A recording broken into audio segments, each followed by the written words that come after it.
See, Teju, the apple tree will not grow in Lagos because it was never intended for the soils of Lagos. But plant coconut, it will thrive. I was born to live here, and so are you. But people go where they will survive, and that was all you did. But if you had come to me today to say to me, Egbomo, I will probably not have said to you what I said at that time. Not because I will still believe that you were better off abroad. No, I still believe you are better off in Nigeria. But as you have heard me say, the first person who used that word escape was Sheun Anikulapo. He said, no, people are not migrating, they are escaping. The reality is that the Nigerian abroad is escaping, is not migrating. That you decided to leave at the time you did is a reflection of the wisdom you found in understanding the environment in which you have found yourself. It is not that anything is intricately wrong with seeking greener pastures in other climes. But I am telling you that in all of my travels, and I've been to a few countries around the world, and I have never come across a single Nigerian who has told me that they are happy to be outside of Nigeria, but they have left because Nigeria has constrained them and rendered it very difficult for them to actualize themselves or to fulfill their potential. So it is the constraints of Nigeria that has led a lot of people to leave Nigeria.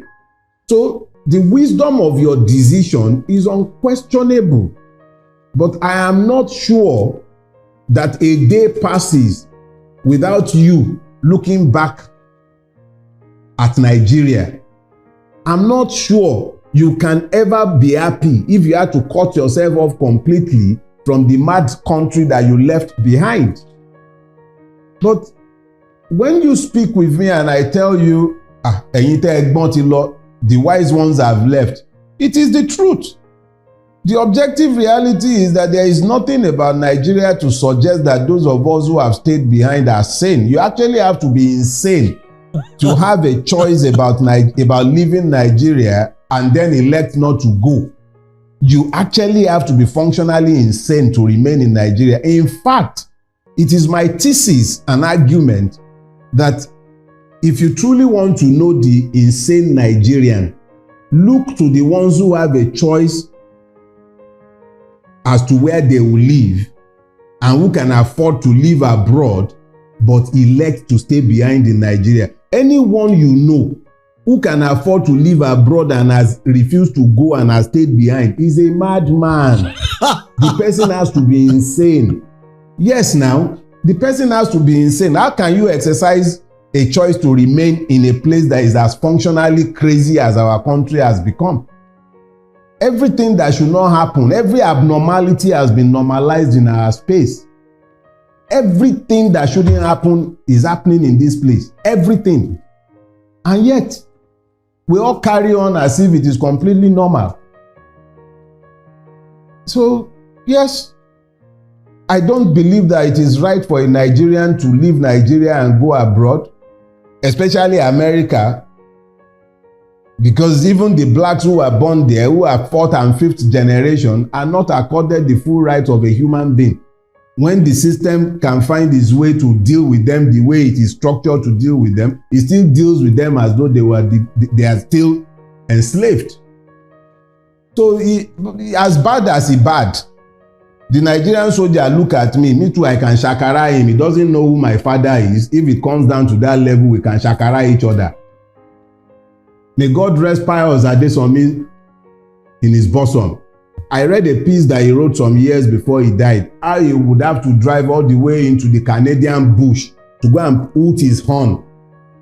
You know, he hadn't been hearing car horn, so he would drive into the forest to go and press his horn so that he can hear it, because it's too normal and sane in that place, and he's not used to the normalcy and sanity.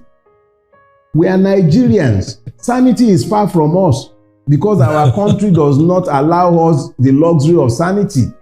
That is just the reality. So you've described yourself herein as being an insane person. If I was sane, why would I be in Nigeria? I have to be insane to be here now. Look, sanity is an handicap. If you are too sane in Nigeria, okay, let me tell you something. If you want to know how insane we are, drive into a roundabout in Nigeria. You are driving into the roundabout, you know that the person in the roundabout has the right of way and you are waiting for him to go. He is abusing you for not moving. The one behind you is hunting for you. Were law. The person who has the right of way is telling you, Olori buruku ko shikuro now, because he doesn't know that he's the one who has right of way. So now when you are confronted with that, how can you talk about it being sane? A policeman, in Yoruba language, you call a policeman Olokpa. Olokpa means the bearer of the staff. The staff that he bears is the king's authority, is the symbol of the king's authority. So the policeman is essentially the symbol of the authority of the state because he's the enforcer of the state's laws. Policeman, a creation of law, turns his gun on you, a citizen, and he tells you, I will shoot you and nothing will happen. So the person who should enforce the law is the one who is declaring the state of impunity, and you tell me that's a sane environment. What is sane about that? If a policeman should say that to you in America, he will lose his job. Even in the most racist part of America, if you catch him on camera turning his gun on a citizen or even an immigrant or even a goat, if he would dare to turn his gun on a dog and shoot the dog, he will lose his job. But in Nigeria, nothing will happen. He's told you the truth. He will kill you and nothing will happen. This Nigerian Senate padded the budget, 3.7 trillion. No. What has happened? Nothing. So are we sane? How can we be sane and that will be happening in our country and nothing? Have you seen any reaction on our street?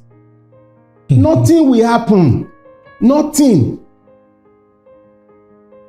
So we can lie to ourselves and pretend that everything is hunky-dory, but the reality is that nothing is sane or normal about our existence. Our objective reality speaks to madness. We can ignore it, we can pretend it's not the case, but that is the truth. All right, finally, Dele, in